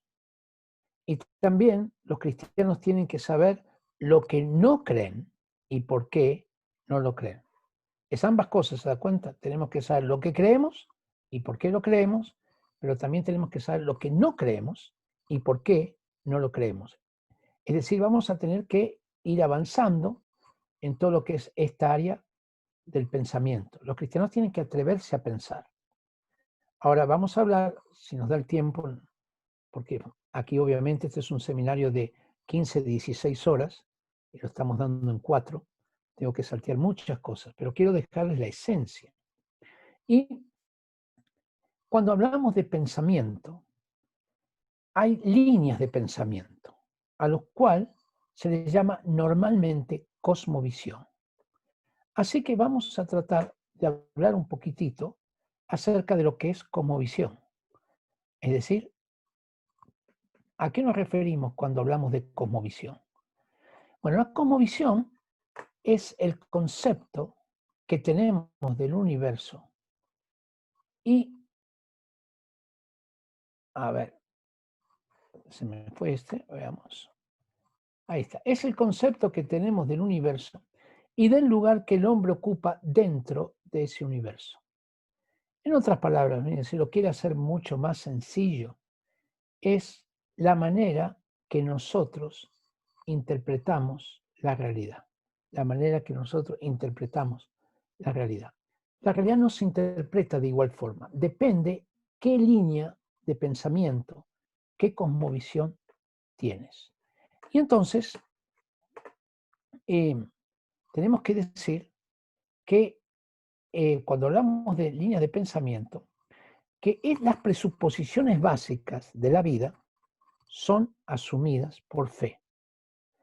¿Qué significa esto? Que cuando tú eliges una cosmovisión, una línea de pensamiento, tienes que llegar a la fe, siempre, aunque seas un ateo. ¿Ya? Es decir, que el cristiano es una persona de fe y el ateo es una persona de mucha, pero mucha fe. ¿Cómo? Porque fe es convicción de algo que tú no ves. ¿Ya? Entonces, cuando nosotros definimos qué es fe, un ateo nos dice, bueno, ustedes son personas de fe porque dicen que Dios creó el universo, así que ustedes son personas de fe, como lo dicen hasta en manera despectiva. Son personas de fe, porque quiero hacerles una pregunta a ustedes los cristianos. ¿Ustedes vieron cuando Dios creó el mundo? No, no lo vimos. Ah, ¿ven? Por eso son personas de fe. Tienen una convicción de algo que ustedes no ven. Pero el problema es que nosotros también podemos preguntar, dígame usted cuando cree que todo fue por coincidencia y casualidad, que todo se formó por un Big Bang, ¿usted estaba ahí? No. ¿Y cómo sabe que fue así? Es un acto de fe en el no Dios. ¿Me explico? Pero es un acto de fe. Ahora, el asunto es que yo te podría decir muchas cosas acerca de cómo nosotros tenemos fe, es cierto, pero nuestra fe pasa por un filtro que es la razón y los sentidos. Es decir, nos acercamos a Dios por fe, pero una vez que nos acercamos a Él, esto pasa por la razón y los sentidos. ¿Por qué? Porque cuando tú hablas de cómo se inició el primer reloj, ¿ya? Tú le dices, bueno, de pronto se encontraron dos agujas, se unieron entre sí, de pronto aparecieron 12 números, de pronto aparecieron unas letras, de casualidad, una I, una E, una O, una K, una S, Seiko, vaya a saber qué significa, pero aparecieron esas letras por ahí. De pronto apareció un vidrio que no sabemos dónde salió, y el reloj empezó a dar la hora. Bueno, esa es una explicación que se requiere mucha fe para pensar que fue así. Es mucho más fácil creer que hubo un relojero, fabricante de relojes, que se llamaba Seiko, ¿ya? O Rolex si quieres, y que él fue haciendo todas las piezas, modelándolas, diseñándolas, ¿ya? Colocándolas en orden, y le dio un propósito al reloj, dar la hora. La experiencia normal muestra que donde hay un libro hay escritor. ¿Estamos de acuerdo con eso? Donde hay poesía hay poeta. Donde hay filosofía hay filósofo. Donde hay ley hay legislador. Donde hay sistema, sistematizador. Donde hay computador, programador y fabricante de computadores. Donde hay piso, fabricante de piso. Donde hay silla, fabricante de silla. Donde hay pared, fabricante de pared. Donde hay casa, constructor. Ok. Y donde hay universo, no, ahí fue por casualidad. Perdón, pero eso no condice con nuestra experiencia cotidiana, ni tampoco con nuestro razonamiento. Si para una cosa tan sencilla como una silla necesitamos un fabricante de sillas, para una cosa tan compleja, tan ordenada, tan sincronizada como es un universo, me parece que hablar de una serie de innumerables de coincidencias y casualidades, hay que tener mucha fe para eso. ¿Ya? Mucha, pero mucha fe. Entonces el asunto es que las líneas de pensamiento se asumen por fe.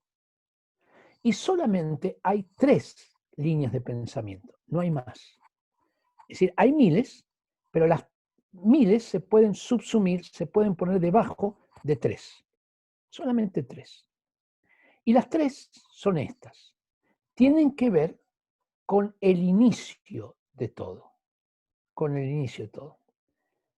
Es decir, tiene que ver con cómo comenzó todo.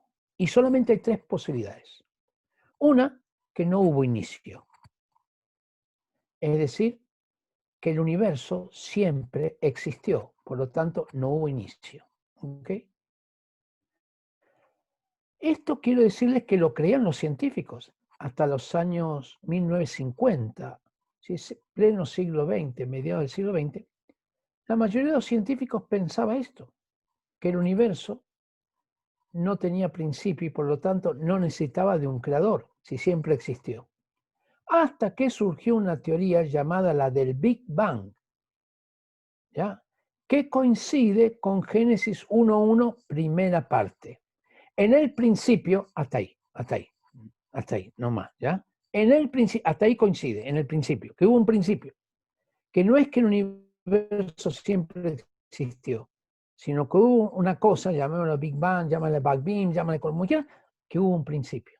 Así que te quedan 2 posibilidades. Ese principio fue por casualidad, por una serie innumerable de coincidencias, por un tipo de generación espontánea, o hubo un fabricante de universo, un diseñador de universo. Es decir, y allí tienes las 3 cosmovisiones básicas, que las vamos a ir viendo ahora. Entonces tienes, por un lado, tienes la cosmovisión bíblica, por el otro lado tienes la cosmovisión humanista y por otro lado tienes la cosmovisión panteísta. Y aquí están las tres. Entonces ahí tenemos el humanismo racionalista ateo. ¿Qué es lo que nos va a decir? Aquí está lo que nos dice el humanismo racionalista, que el universo se generó espontáneamente y que Dios no existe, por lo tanto el hombre es la medida, el centro y el fin de todas las cosas. Esto es, de esto se trata en la filosofía o cosmovisión humanista racionalista. Entonces aquí, como tú ves, el centro no es Dios, porque Dios no existe.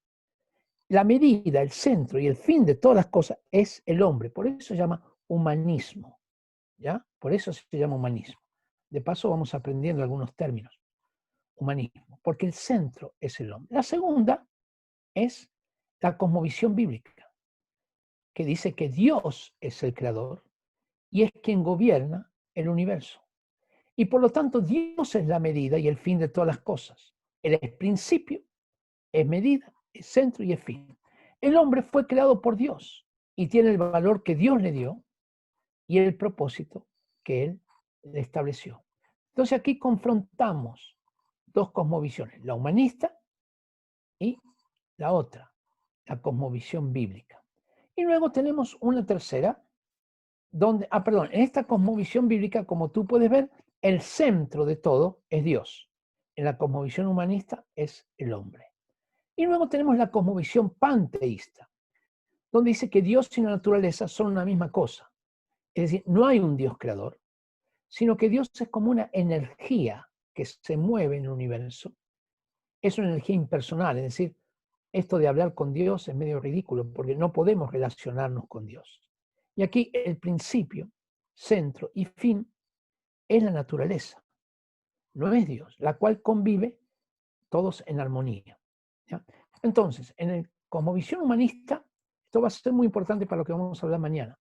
La cosmovisión humanista, el hombre es el centro. En la cosmovisión bíblica, Dios es el centro. Y en la cosmovisión panteísta, entonces la naturaleza es el centro. Algunas frases muy propias del panteísmo, de esta última, es cuidemos a la madre tierra, ¿no? O la sabia madre naturaleza. Muy interesante, porque algunos cristianos dicen esto también, la sabia madre naturaleza. Y la pura verdad es que la naturaleza no es madre, por lo menos no es mi mamá, no sé la suya, pero mía no, yo tengo otra mamá que no es la naturaleza. Número dos, no es sabia. Es como si tú le dijeras a una mesa, oh mesa, qué sabia que eres. Has elegido 4 patas y has elegido la madera del cual se iba a construir, te ibas a construir a ti misma. Qué sabia eres, mesa. Usted diría, no sea tonto, la mesa no es la sabia. La sabia es el fabricante de la mesa. Es el que hizo la mesa, el que diseñó la mesa, lo que quiera, pero no es la mesa en sí. Entonces, cuando nosotros le atribuimos a la naturaleza, al objeto, le atribuimos algo que no es, le atribuimos las condiciones de sujeto y la adoramos y decimos la sabia madre naturaleza, estamos en un problema porque en realidad no es ni madre ni sabia. Y quiero decir la verdad, tampoco es naturaleza. Porque naturaleza significa que viene de fenómenos naturales. ¿Y cómo tendríamos que llamarle nosotros al grupo de montañas, ríos, mares, animales, seres humanos? ¿Cómo tenemos que llamarle? A ver, dígame alguno de ustedes, abre su micrófono y me lo dice. ¿Cómo tenemos que llamarle? Creación. Creación, claro. Porque creación significa que hay un creador y que se diferencia creación de creador.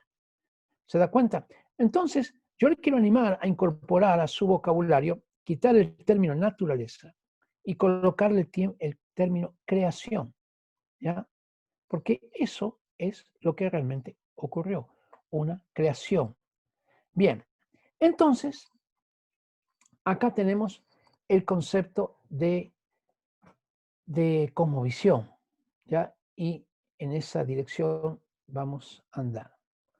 Ahora, cuando hablamos de este concepto de cosmovisión, tenemos que ir a algunas preguntas básicas. Hay 4 preguntas básicas, pero solamente vamos a ver una, que es la pregunta del ser.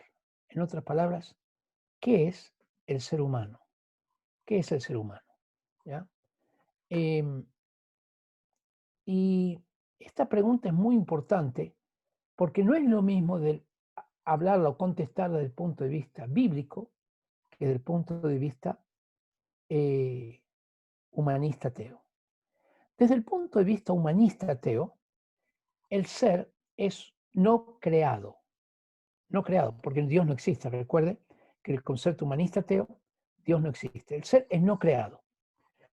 Producto de un accidente que alcanza su desarrollo y perfección a través de una larga cadena evolutiva. Es decir, es producto de un accidente. Ahora esto es muy importante porque en esta charla no vamos a poder tocar, pero la pregunta del propósito de la vida. Pero ya quiero adelantarles que si el hombre es un accidente, el ser humano es un accidente, entonces no hay propósito para su vida. Porque los accidentes no tienen propósito. Tú no dices, 2 autos chocaron con el propósito de... No, fue un accidente. No chocaron con ningún propósito. ¿Ya? Es decir, los accidentes, desde el punto de vista del accidente en sí, no tienen propósito. No tienen un fin en sí mismo. Y no vamos a tener oportunidad de verlo, pero quiero adelantarles que los filósofos humanistas entienden en general que la vida no tiene propósito. Uno vive solamente para vivir. ¿Ok? Ahora veamos desde el punto de vista bíblico. El ser es creado por Dios y lo creó a su imagen y semejanza. Y Dios le da el valor y el significado. ¿Por qué le da el valor y el significado? Porque es su creador. Es como Mercedes-Benz da un valor y significado a su creación, a su obra, que es el auto tal que ellos fabrican. ¿Ya? Los accidentes, como digo, no producen ni valor ni significado. No hay propósito. Ahora quiero hacerles una pregunta.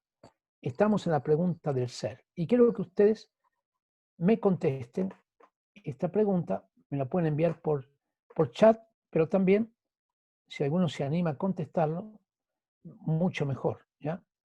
La pregunta es la siguiente. Cuando tú estabas en el colegio, ¿recuerdas? Estabas en el colegio. ¿Cómo te definieron al ser humano? ¿Recuerdas? Te dijeron, el hombre o el ser humano es un ¿qué? ¿Me puedes decir cómo te lo definieron? Un ser biopsicosocial. Muy bien, esta es la definición moderna, un ente biopsicosocial. ¿Quién me habló? ¿Quién me dijo esto? Mayra. ¿Carla? Ah, Mayra. Es exactamente.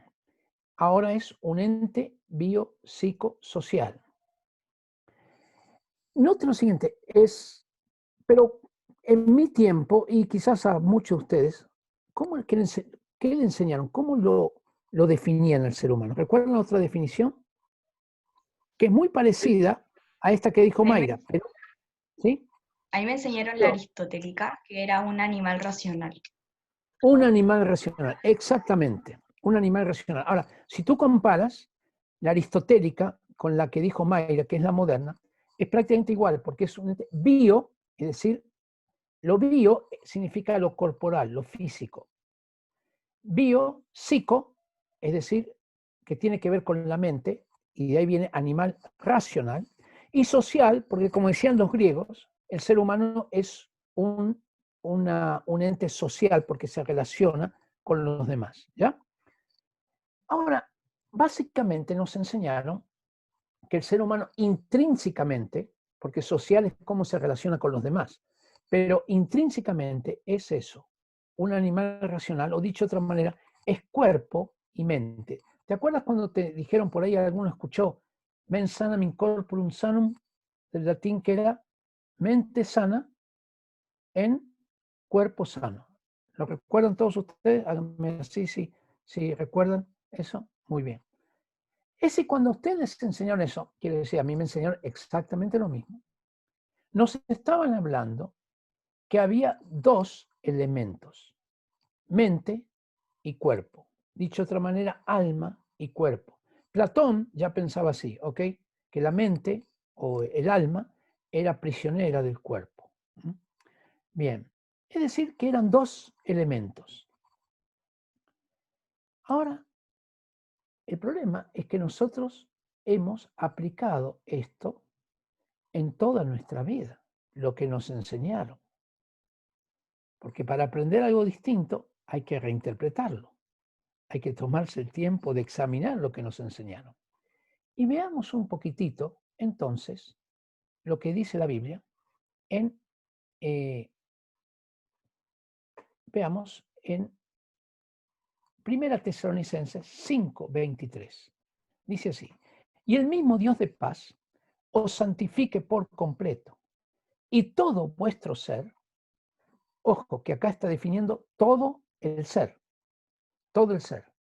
Todo el ser es espíritu, alma y cuerpo. Sea guardado irreprensible para la venida de nuestro Señor Jesucristo.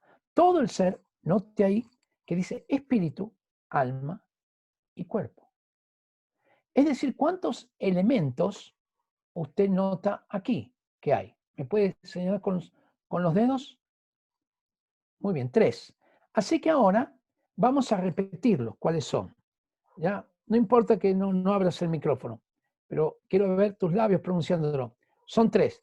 Espíritu, alma y cuerpo. Otra vez. Espíritu, alma y cuerpo. Pero a ti te enseñaron que era alma, es decir, mente y cuerpo. Pero la Biblia dice que son 3. Pero nos enseñaron 2. ¡Wow! ¿Qué pasa cuando nos enseñaron 2 y hay 3? Imagínate una mesa que fue diseñada para tener 3 patas. ¿Ya? Una mesa diseñada para tener 3 patas. Y esa mesa, que tiene 3 patas, le quitas una. ¿Ya? Le quitas una. Ahí tenemos. ¿Qué pasa con la mesa? Obviamente, como en esta figura, la mesa se cae. Ahora, imagínate que la mesa, que fue diseñada para tener 3 patas, se quedó con 2, pero las 2 son de oro con diamantes. ¿Ya? Oro con diamantes, muy valiosas.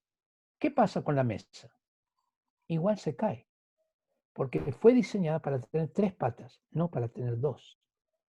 Ahora, note que esto es tan importante, porque puede ser que una persona tenga la mente de Albert Einstein y de Stephen Hawking juntos, y que tienen un cuerpo de Atlas, pero todavía le falta un elemento. Le falta la tercera pata, que es el espíritu, que es en realidad la primera pata.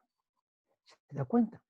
Porque si el ser humano es espíritu, alma y cuerpo, esto está significando que nos tenemos que mover en 3 dimensiones. Y cuando nosotros ignoramos una de las dimensiones, nuestra manera de actuar es insuficiente. Veamos acá este cuadro. En el concepto bíblico, el que tiene ahí a la derecha, bueno, yo lo tengo a la derecha, tenemos espíritu, alma, que está compuesta por mente, emociones y voluntad, y cuerpo. Es el concepto tridimensional. En el concepto humanista, el espíritu no es considerado, obviamente que está, pero está totalmente apagado, porque no es considerado en ninguna de las áreas del ser humano. Y también en el concepto humanista hay alma, con mente, emociones y voluntad, y cuerpo. Es decir, que si nosotros examinamos la política o la educación o el arte, tenemos una dimensión perdida, porque estamos actuando con 2 patas de la mesa, cuando la mesa fue diseñada para tener 3 patas. Ahora, esto es muy interesante por lo siguiente. Imagínate que tú vas a un cine 3D. Yo fui a Disney World antes que existieran los cines 3D comerciales. Y ahí en Disney World te daban una pequeña película, unos 10 minutos, para mostrarte lo que iba a ser las películas 3D. Y te pasaron una cosa que se llamaba lentes. Entonces tú te tenías que poner los lentes. ¿Alguno ha ido a ver películas 3D aquí alguna vez? ¿Sí? ¿Todos? Yo no, yo solamente las vi ahí. Nunca más vi películas 3D. Bueno, será por la experiencia que tuve. Resulta que estábamos ahí y se trataba la película de unos ratones que jugaban entre sí.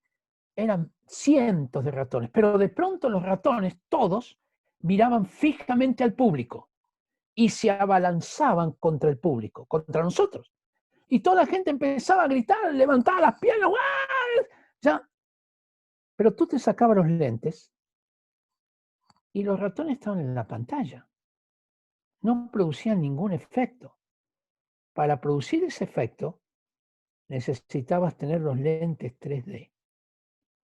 La realidad es tridimensional, espíritu, alma y cuerpo. Por eso es tan importante avanzar en el área del espíritu, porque no son dos elementos, son tres. Y cuando empezamos a ver la realidad tridimensional, y yo, el último punto de esta noche voy a tocar eso, te vas a dar cuenta que es realmente increíble lo que puede producirse. Bueno, veamos un poquitito nuevamente esta pantalla, porque hablamos de la mesa de tres patas, pero lo interesante es que son tres elementos, pero hay uno que domina sobre los demás. 2 Corintios 3:17. El Señor es el Espíritu, y donde está el Espíritu del Señor, allí hay libertad. El Señor es el Espíritu, es decir, la palabra Señor significa el que manda en griego, ¿ok? Viene la palabra Kyrios y significa el que manda. Entonces, el que manda es el Espíritu, y donde está el Espíritu del Señor, allí hay libertad. Vamos a poner, por ejemplo, ¿quién manda aquí? Hay un conflicto. Por ejemplo, un conflicto vamos a tomar entre este, que es el espíritu, y este que es, vamos a poner primero el cuerpo. ¿Ya? Hay un conflicto. Puede haber un conflicto entre el espíritu y el cuerpo. Entiéndame, el ser humano son tres elementos, no es uno. Pero en caso de conflicto, hay uno que manda. Veamos un conflicto. El Espíritu Santo viene y te dice, Karina, Osvaldo, tenemos que ayunar y buscar a Dios a las 5 de la mañana. Y ayunar. ¿Qué dice el cuerpo? No. Pero el Espíritu sigue diciendo, quiero que ores y ayunes. No, especialmente hoy que va a haber pastel de choclo y no quiero ayunar. Hay un conflicto, se da cuenta, hay una tensión. Y uno tiene que decidir quién es el que manda. Y de pronto decides, voy a obedecer al Espíritu, a orar y ayunar. Y tomas la decisión de orar y ayunar, porque el Señor, el que manda, es el Espíritu. ¿Qué pasa después? Que todo tu cuerpo se alinea con el Espíritu, se somete y dice, esto de ayunar no está tan mal, ¿eh? Podríamos ayunar la semana que viene otra vez. No está tan mal, no es tan... Y no hay más lucha, porque el cuerpo se sometió al Espíritu. ¿Qué pasa con las emociones? Vamos a la otra parte del alma, las emociones. ¿Has tenido alguna vez que el Espíritu Santo te reveló algo y que era emocionante, pero otra vez te reveló algo que va contra las emociones? Por ejemplo, te dijo que tenías que romper con el muchacho que tú creías que iba a ser tu novio, o con la chica que tú creías que iba a ser tu novia. Es que yo lo amo tanto, y Dios te dice, sí, pero no es para ti. Y has tenido que tomar una decisión en eso, contraria a tus emociones. o has tenido que ir a un lugar a predicar y tus emociones wow, acá me van a matar, no tengo ganas de predicar acá, no quieres salir a predicar. Y aquí vamos a hacer caso. Hace años atrás, muchos años atrás, yo estaba en España, en la ciudad de Barcelona, y con un grupo de jucumeros fuimos a predicar a una plaza. Cuando llegamos a la plaza, el ambiente era terrible, nos insultaban, nos escupían, nos agredían. Vino un grupo de prostitutas a bailar eróticamente las alabanzas que estábamos cantando, empezaron a bailar eróticamente. Vino otro con una capa diciendo yo soy Jesús, para interrumpirnos. Quisimos hacer un drama y vino otra persona y nos tiró las revistas en la cara, nos interrumpían todo. Y lo más interesante es que el predicador ni había llegado todavía. Así que eso era en la previa.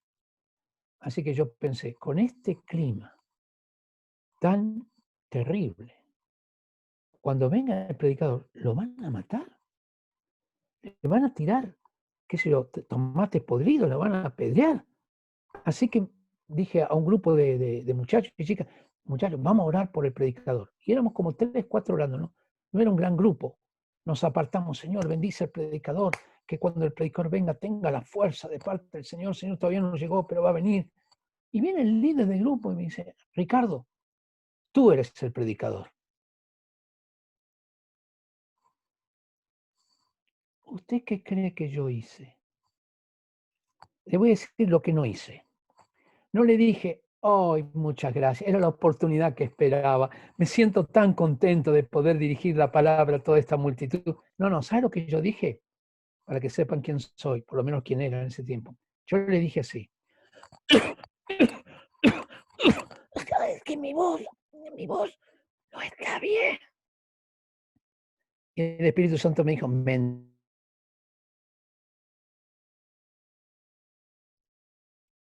de miedo. Y dije, sí, Señor, estaba orando por el predicador que lo iban a matar y el predicador soy yo. Y el Señor me dijo, ¿lo harías por mí? Y yo dije, no. Y si yo te doy mi poder, así me habló el Señor. Yo dije, ¿de qué manera? ¿De qué manera voy a tener el poder? Da 7 vueltas a esta plaza en oración. Ahora entiéndame, Dios no necesita que uno dé 7 vueltas a una plaza, ¿ok? Uno lo necesita. No es Dios el que lo necesita. Así que di 7 vueltas a esta plaza en oración. Terminé las 7 vueltas y, hermanos, tenía un tigre adentro. Agarré el micrófono, me puse a predicar. Apenas me pongo a predicar, viene un borracho y me agarra el micrófono y empieza así a forcejear conmigo y toda la gente riéndose. Imagínense, no sé, 500 personas riéndose a carcajadas, todos haciéndole todo el circo al borracho y el borracho seguía haciendo su show y yo luchando con él, toda la gente gritando y logré sacar el micrófono. Me di vuelta y caminé y el borracho me perseguía. Así que la gente seguía riendo. 2 amigos lograron sacarlo y yo continué predicando. Y mientras que predicaba, vino el Espíritu Santo y me dijo, ahora, dile a los que se quieran entregar a mí que pasen al frente. Y dije, Señor, ¿quién va a pasar al frente? Si pasan al frente lo van a apedrear también. ¿Quién va a pasar con toda la burla que hay? Hazlo, me dijo. Dije, bueno, los que quieran entregarse a Cristo, si quieren pasar al frente. Y 4 o 5 personas en medio de toda la burla pasaron al frente y se entregaron a Cristo. ¡Wow! ¿Sabe qué pasó con mis emociones? ¡Rum! Fui al líder y dije, ¿dónde es la próxima? Que yo quiero predicar. Eso es lo que pasa. Cuando uno somete las emociones, les está dando un cobarde. ¿Ya? Un cobarde que poco antes había dicho que no tenía voz para eludir la cosa. Pero cuando decides que Jesús, que el Espíritu Santo es el que gobierna, entonces tus emociones también se someten. ¿Qué pasa con la mente? ¿Alguna vez la mente te ha dicho algo que va contra los principios de Dios? ¿Totalmente contra los principios de Dios? ¿O al revés? Una voz del Señor va contra todo lo que tu mente dice. Mire, hace años atrás, yo quiero decirles que mi papá nunca nos compró una casa a nosotros, en mi familia paterna. Entonces para mí era muy duro esto. Yo dije, voy a proveerle una casa a mi familia. Pero ya me estaba haciendo viejito y no podía proveerle. Y además, jucumeros no podemos ahorrar tanto, ¿ya? Pero había logrado ahorrar igual bastante plata. Ahorré en total 15 millones de pesos. Ahora, 15 millones de pesos no te alcanza para comprar una casa, pero eran 15 millones de pesos. $30.000 en ese tiempo. Yo dije, quizás sería ahora 24 millones de pesos. Y de pronto viene el Espíritu Santo y me dice, quiero que esos $30.000 los regales. ¿Qué? ¿Que regalen los $30.000? Ah, no.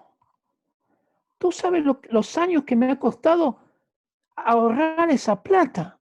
¿Cómo voy a darla ahora? Yo quiero una casa. ¿Cómo voy a estar dando lo único que tengo? El Espíritu Santo seguía diciendo, quiero que regales ese dinero. No puedo regalar ese dinero porque, ¿qué va a decir mi esposa? Fui a consultar con mi esposa. Mi esposa me dijo, si Dios lo dijo, hay que hacerlo. Ya no tenía ni la excusa esa. Ahora, ¿qué hago? Y era tremendo. Mi mente me decía, esto no es lógico, esto no es correcto, esto está mal, es completamente injusto. Y el Espíritu Santo me decía, paz. Tomé 24 horas de oración y tomé la decisión de regalar todo ese dinero. Dios me dijo a dónde. Había una propiedad que había que comprar en Argentina para Jucum y justo necesitaban $30.000, los $30.000 que yo tenía. Así que lo regalé para comprar esa propiedad. Y dije, ¿y ahora? Quiero decir lo que pasó, hermanos. ¿Qué dice la Biblia? El Señor es el Espíritu. Y donde está el Espíritu del Señor, allí hay libertad. Empecé a tener una libertad financiera como nunca en mi vida. Como jamás en mi vida. Dios me empezó a prosperar de una manera increíble. Y hace 5 años atrás me compré mi casa al contado. ¿Puedes creer? Ni yo me lo creo. Porque, ¿cómo fue? Todavía no sé cómo fue. Pero me compré la casa al contado. Dios me empezó a bendecir de una manera como nunca en mi vida. Porque la mente se sometió al Espíritu. Porque donde está el Espíritu del Señor, allí hay libertad. Y libertad en todo sentido. Libertad financiera, libertad del pecado, libertad de un montón de cosas. Así que quería decirles esto. La importancia de que andemos con los 3 elementos. Nosotros no somos puro espíritu, ¿ok? Que oramos y no atendemos a los hijos. Eso no es espiritual. Dios quiere que integremos los 3 elementos, espíritu, alma y cuerpo. Pero cuando hay tensión entre el espíritu y el otro, recuerda que el que manda es el espíritu. Y allí tendremos libertad. Voy a terminar diciendo, hablé de la aplicación práctica en forma personal, y voy a terminar diciéndoles toda la parte ahora desde el punto de vista de la sociedad. ¿Por qué tenemos que tener una lectura tridimensional de lo que es el ser humano? Vamos a tomar la educación sexual en los colegios, ¿ok? Educación sexual en los colegios. ¿Qué se enseña? Aparato reproductor del hombre, aparato reproductor de la mujer, cómo se tienen relaciones sexuales, cómo evitar quedar embarazada, cómo evitar las enfermedades de transmisión sexual, en otras palabras, concretamente, cómo se pone y se saca el condón. Es decir, cuando tú ves la educación sexual, ¿a qué parte del ser apunta? ¿Al espíritu, al alma o al cuerpo? Obviamente, apunta al cuerpo, es decir, a una sola dimensión. Ya no es 2 dimensiones siquiera, es una. Por ejemplo, no te cuentan en educación sexual que todavía no se inventaron los condones para las heridas emocionales. Ni una palabra sobre eso. Tampoco que todavía no se inventaron los condones para las consecuencias espirituales. Ni una palabra sobre eso. Pero imagínate que nosotros vamos a los colegios y empezamos a proponer enseñar sexo desde una perspectiva tridimensional, espíritu, alma y cuerpo. Y comenzamos a enseñar, comenzamos con identidad del ser humano, luego valor que tiene, luego el respeto por el otro, el control y toda la parte emocional y la parte física. Es decir, algo que es completamente integral, no dedicado a una sola área, cómo se pone y saca el condón, sino todo lo que significa sexualidad. ¡Wow! Esto cambia el paradigma de educación sexual completamente, ¿te das cuenta? Nosotros lo hemos hecho. No lo tenemos perfeccionado todavía ese curso. Estamos trabajando, pero ya hemos ido a colegios. Hemos ido al peor colegio de Santiago, donde los chicos han sido expulsados ya de 2 o 3 colegios antes y van 2 veces por semana al colegio. Y fuimos a enseñar esto. Fueron varias clases. Cuando terminamos, las chicas, todas las chicas, nos dijeron, ojalá alguien nos hubiera ilustrado, nos hubiera enseñado, nos hubiera educado sobre esto, porque nuestras vidas sexuales hubieran sido completamente diferentes. Y ellas tenían razón. ¿Quién enseña sexualidad desde una perspectiva tridimensional? Ni siquiera bidimensional se enseña. ¿Quiénes alientan a los jóvenes a tomar alguna otra alternativa? ¿Las teleseries? ¿Netflix? ¿La sociedad? ¿Los modelos? Todos van en una sola dirección. Todos. Promiscuidad sexual. Y los chicos no tienen la oportunidad siquiera de oír que hay otra posibilidad. Ni siquiera pueden oír. Ni siquiera se los puede confrontar. Mira, una organización amiga fue a un colegio no cristiano y enseñó un curso que es de unas 10 clases. Cuando terminaron sobre sexualidad desde una perspectiva tridimensional, pero ni siquiera ellos tocaban mucho de Dios. Bueno, cuando terminaron de hablar, le dijeron a los chicos y a las chicas, ¿cuántos querían firmar un compromiso de virginidad? De virginidad, de abstenerse hasta el matrimonio. ¿Sabe cuánto firmaron? 62%. 62%. Usted dirá, bueno, quizás no lo cumplieron, pero ese no es el punto. El punto es que lo consideraron, que no lo encontraron como una estupidez. Los adultos piensan que los jóvenes son estúpidos y entonces que no se les puede confrontar con la realidad. Y si les confrontamos con esa realidad de que obviamente la abstinencia es un camino mejor, y si le explicamos por qué, y si lo hacemos desde el punto de vista científico y desde el punto de vista espiritual y desde el punto de vista emocional y desde todo punto de vista, nuestros jóvenes no son tan tontos, ¿ya? Como creer. Lo que pasa es que no han tenido la oportunidad de ser expuestos a un tipo de educación. Ahí tienes un caso muy concreto donde entender que somos espíritu, alma y cuerpo produce una diferencia en lo que enseñamos y en lo que aprendemos. Y el último caso que les voy a colocar es, y vamos a seguir mañana, es el de salud mental. Cuéntenme ustedes, cuando hablamos de salud mental, ¿qué profesionales conocen ustedes de salud mental? ¿Me lo pueden escribir o me lo pueden decir? ¿Qué de salud mental? Psicólogos. Psicólogo y psiquiatra, muy bien, exacto, ya no necesitamos más respuesta.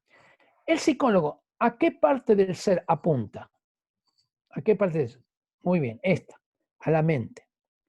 Es decir, a la parte del alma, a la parte mental.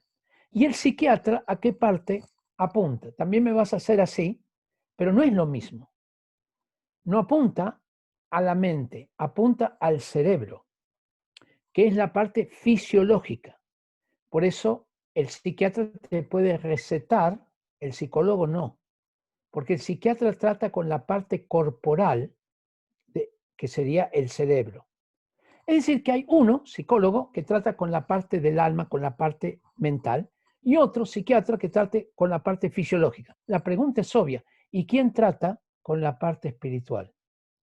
Y usted no me vaya a decir los pastores, porque los pastores para la ciencia están ubicadas en una cosa que se llama religión, que no tiene nada que ver con salud mental. ¿Me explico?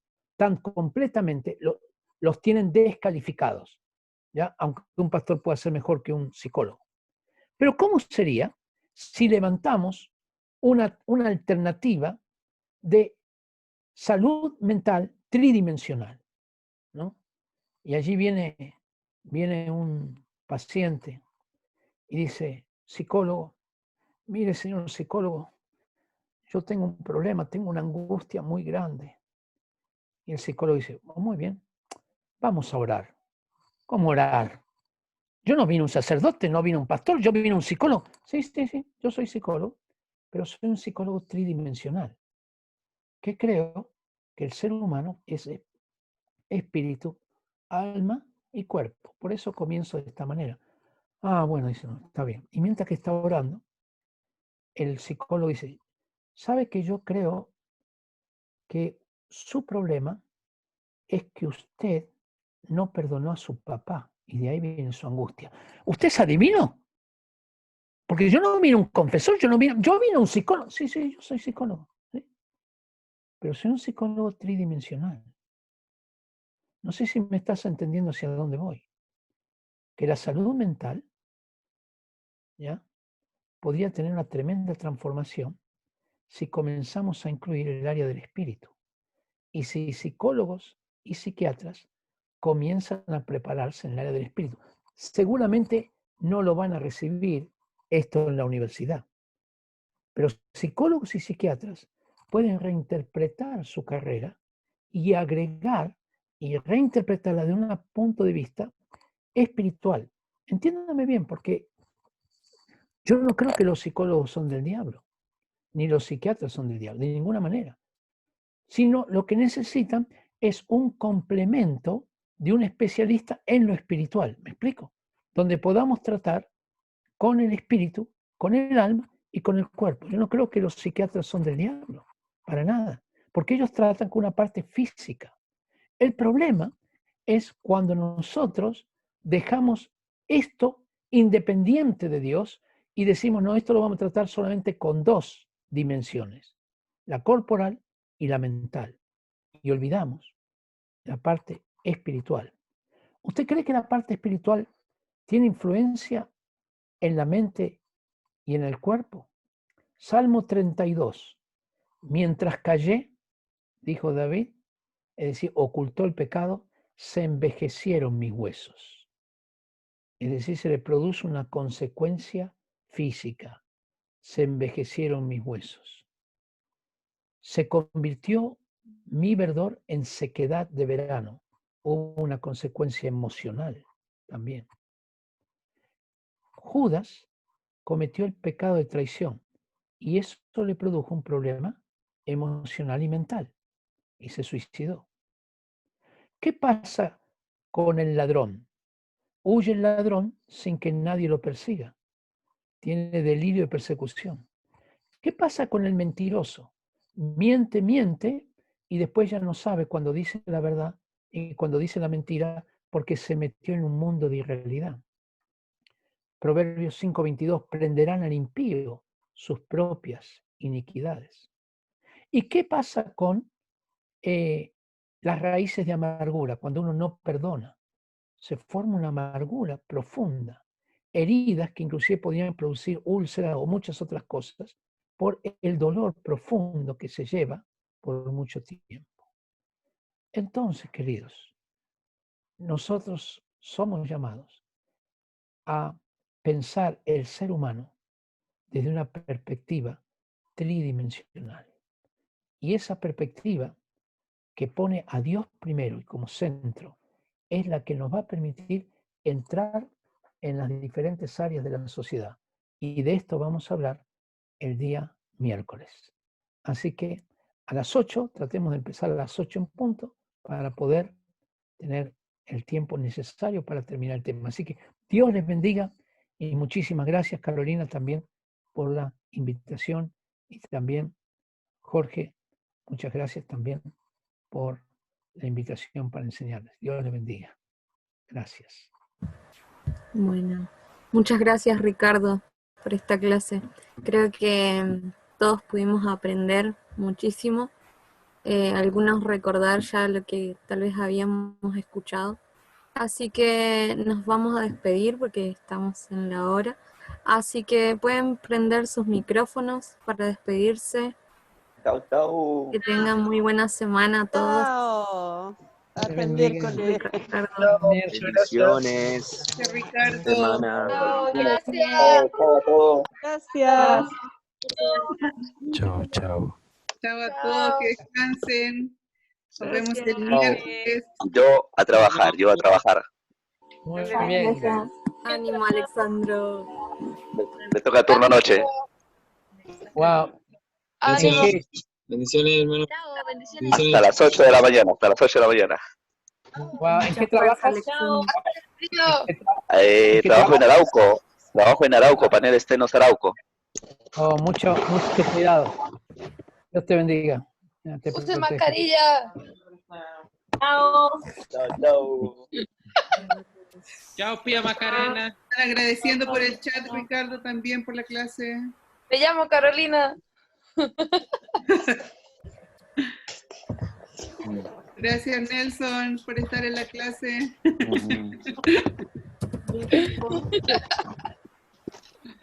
Mamita, ¿estás en luz? ¿Qué le pasó a nuestra Martita? ¡Eli! Aquí estoy, les estoy viendo, pero estoy a oscura. Puta. Y el tío Chapa acostado. Tío Chapa, levántate. Y la Hola, tía, mami. la enfermera que cuida al enfermo.